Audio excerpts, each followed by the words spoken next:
আসসালামু আলাইকুম the deep ডাইভের নতুন একটি পর্বে আপনাদের সবাইকে স্বাগতম। ওয়ালাইকুম আসসালাম। আজ আমরা এমন একটা বিষয় নিয়ে গভীরে ডুব দেব যা আমাদের সবার আশা, বিশ্বাস আর সৃষ্টিকর্তার সাথে আমাদের সম্পর্কের একেবারে কেন্দ্রে রয়েছে। হুম। আমরা সবাই কিন্তু জীবনের কোনো না কোনো কঠিন মুহূর্তে এমন একটা জায়গায় পৌঁছাই যেখানে মনে হয় আমার কথা শোনার মতো বা বোঝার মতো কেউ নেই। ঠিক এই শূন্যতার অনুভূতি থেকে আজকের আলোচনা শুরুটা করা যায়। আমরা পবিত্র কোরআনের এমন একটি আয়াত নিয়ে কথা বলবো যা ঠিক ওই মুহূর্তগুলোর জন্য একটা একটা সরাসরি ঐশ্বরিক প্রতিশ্রুতি। বাহ! এটা শুধু একটা আয়াত না, আমার মনে হয় এটা স্রষ্টা আর সৃষ্টির মধ্যকার ব্যক্তিগত সম্পর্কের একটা দলিল। চমৎকার বলেছেন।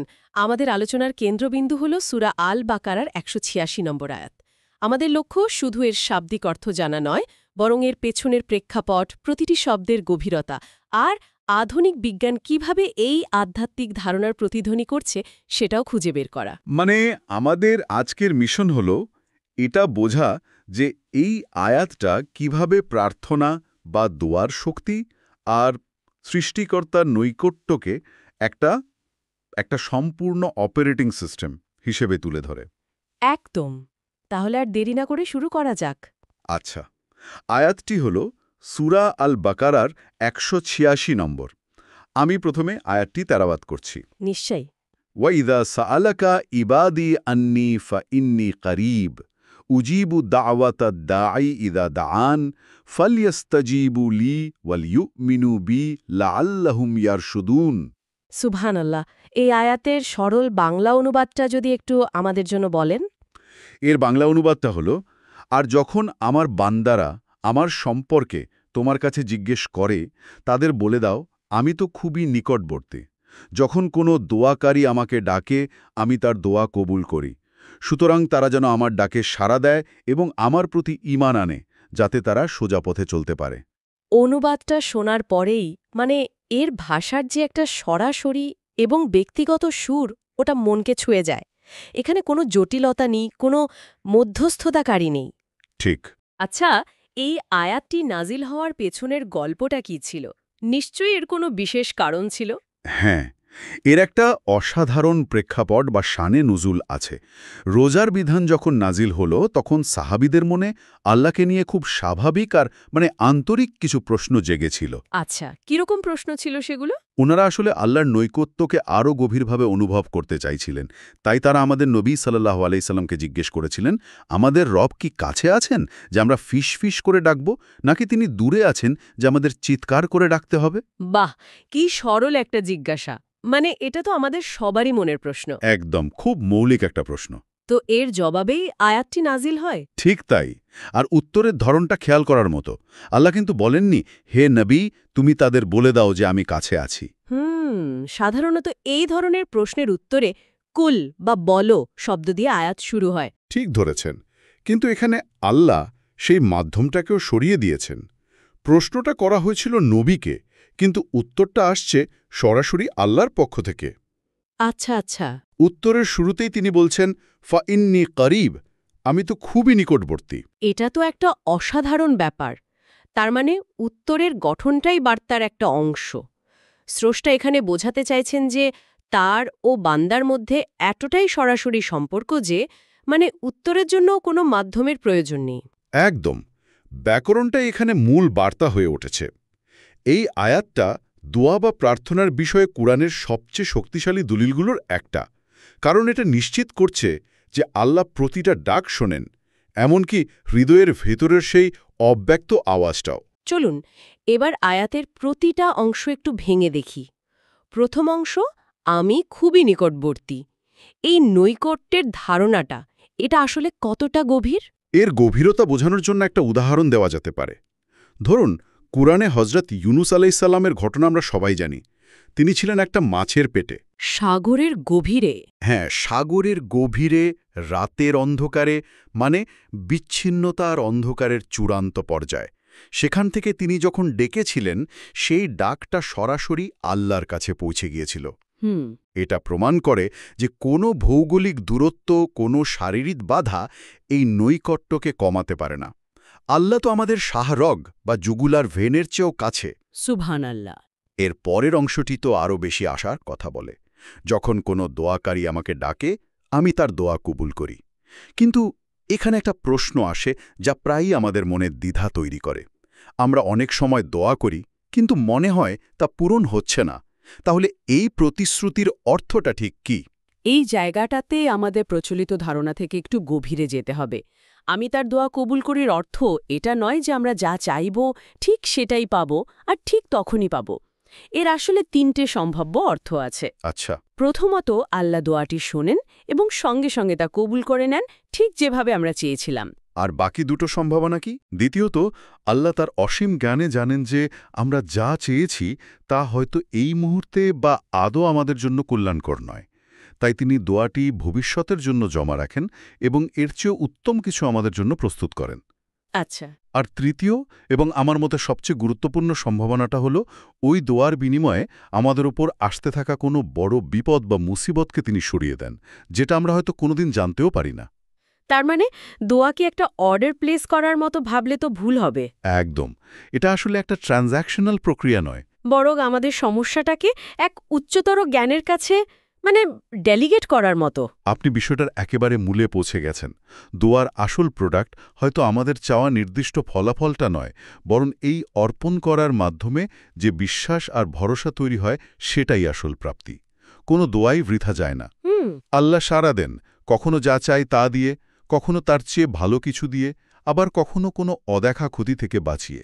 এই ধারণাটা মনে এক ধরনের শান্তি এনে দেয়, জীবনের অনেক হতাশার মুহূর্তকে নতুনভাবে দেখার সুযোগ করে দেয়। অবশ্যই। যেমন একটা ট্রেন মিস করা বা কোনো প্রজেক্টে ব্যর্থ হওয়া, হয়তো এগুলোই ছিল কোনো আনসিন দোয়ার উত্তর, এক ধরনের সুরক্ষা। ঠিক তাই। এবার আয়াতের পরের অংশে আসি, যেখানে একটা শর্তের মতো বিষয় উল্লেখ করা হয়েছে। সুতরাং তারা যেন আমার ডাকে সাড়া দেয় এবং আমার প্রতি ঈমান আনে। আমাদের দোয়া কবুলের সাথে এই সাড়া দেওয়ার সম্পর্কটা কি? দেখে মনে হচ্ছে এটা একটা দ্বিমুখী সম্পর্ক। একদম। আমরা যেমন চাই তিনি আমাদের ডাকে সাড়া দিন, তিনিও চান আমরা যেন তার ডাকে সাড়া দিই। আচ্ছা। এটি একটা সমীকরণ তৈরি করে। ধরুন, দোয়া প্লাস আনুগত্য = হিদায়াত বা সঠিক পথ। যখন একজন ব্যক্তি আল্লাহর আদেশ নিষেধ মেনে চলার চেষ্টা করে, অর্থাৎ তার ডাকে সাড়া দেয় এবং তারপর তার কাছে প্রার্থনা করে, তখন সেই প্রার্থনার ওজন অনেক বেড়ে যায়। মানে আমাদের সাড়া দেওয়াটা অনেকটা ঈশ্বরের সিগন্যালের সাথে নিজেদের রিসিভারকে টিউন করার মতো। বাহ, খুব সুন্দর বলেছেন। ঠিক তাই। তাহলে এই সমীকরণে ঈমান বা বিশ্বাসের ভূমিকা কি? আমার প্রতি ঈমান আনে, এই অংশটার গুরুত্ব কোথায়? ঈমান হল এই পুরো প্রক্রিয়ার চালিকা শক্তি, মানে পাওয়ার সোর্স। একটা গাড়ির জন্য জ্বালানি যেমন অপরিহার্য, দোয়ার জন্য ঈমানও ঠিক তেমনই। যার বিশ্বাস যত দৃঢ় যে আল্লাহ সত্যিই তার ডাক শুনছেন এবং একমাত্র তিনিই সাহায্য করতে পারেন, তার দোয়ার শক্তিও তত বেশি। ঠিক। বিশ্বাস ছাড়া দোয়া একটা প্রাণহীন আনুষ্ঠানিকতায় পরিণত হয়। আনুগত্য আমাদের রিসিভারকে টিউন করে, আর ঈমান সেই রিসিভারে পাওয়ার সাপ্লাই দেয়।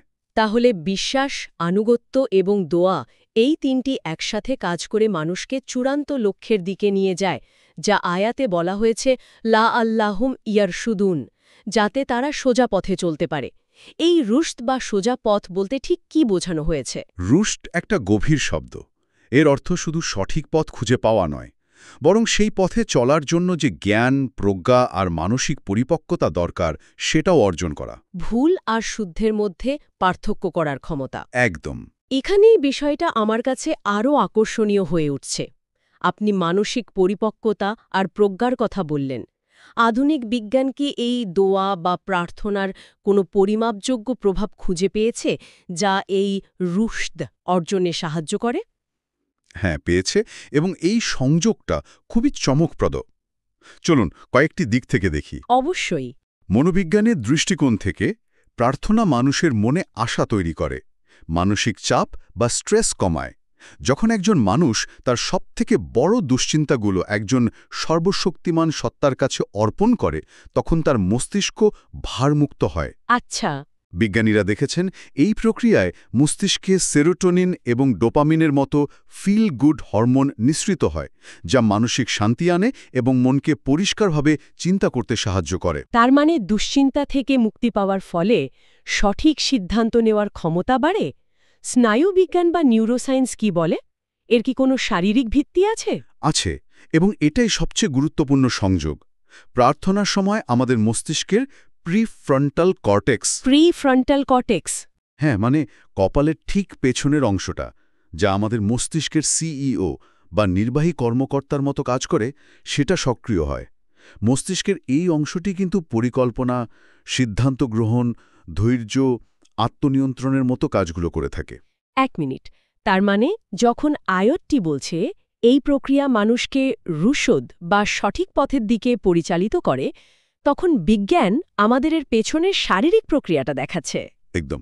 মানে নিয়মিত প্রার্থনার মাধ্যমে আমরা আক্ষরিক অর্থেই আমাদের মস্তিষ্কের সেই অংশকে প্রশিক্ষণ দিচ্ছি যা আমাদের সঠিক আর বিচক্ষণ সিদ্ধান্ত নিতে সাহায্য করে। ঠিক তাই। প্রার্থনা তখন আর শুধু একটা আধ্যাত্মিক কাজ থাকে না, এটা একটা নিউরো ফিটনেস এক্সারসাইজে পরিণত হয়। আমরা যখন আল্লাহর কাছে হেদায়েত চাই, তখন আমরা একই সাথে এমন একটা মানসিক অভ্যাস করছি যা আমাদের মস্তিষ্ককে সেই নির্দেশনা গ্রহণ করার জন্য আরও শক্তিশালী করে তোলে। এটা তো একটা পার্টনারশিপের মতো। অবশ্যই। আর এর কি কোনো সামাজিক প্রভাব আছে? আচ্ছা, সমাজবিজ্ঞানীরা দেখেছেন যারা নিয়মিত প্রার্থনা করেন তাদের মধ্যে সহানুভূতি, ধৈর্য আর নৈতিকতার মতো গুণাবলী বেশি থাকে। কারণ এই শক্তিশালী প্রিফ্রন্টাল কর্টেক্স তাদের আবেগ নিয়ন্ত্রণ করতে আর হুট করে রেগে যাওয়ার প্রবণতা কমাতে সাহায্য করে। আচ্ছা। তারা জীবনের ঘটনাগুলোকে একটা বৃহত্তর পরিকল্পনার অংশ হিসেবে দেখতে শেখে, যা তাদের আরও স্থিতিশীল করে তোলে।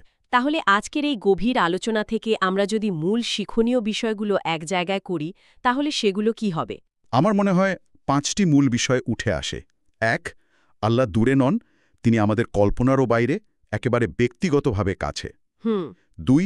প্রতিটি দোয়া তাৎক্ষণিকভাবে শোনা হয় এবং রেকর্ড করা হয়, আর এর উত্তর 3 ভাবে আসতে পারে: যা চেয়েছি তা পেয়ে, তার চেয়ে উত্তম কিছু পেয়ে, অথবা কোনো অদেখা বিপদ থেকে রক্ষা পেয়ে। ঠিক। 3 নম্বরটা কি? 3. দোয়া একটা দ্বিমুখী সম্পর্ক। এর কার্যকারিতা বাড়ে যখন আমরাও আল্লাহর ডাকে সাড়া দিই, অর্থাৎ তার নির্দেশনা মেনে চলি। একদম। 4. ঈমান বা দৃঢ় বিশ্বাস হল দোয়ার মূল শক্তি, যা এই পুরো প্রক্রিয়াকে কার্যকর করে। আর 5 নম্বর? এবং 5.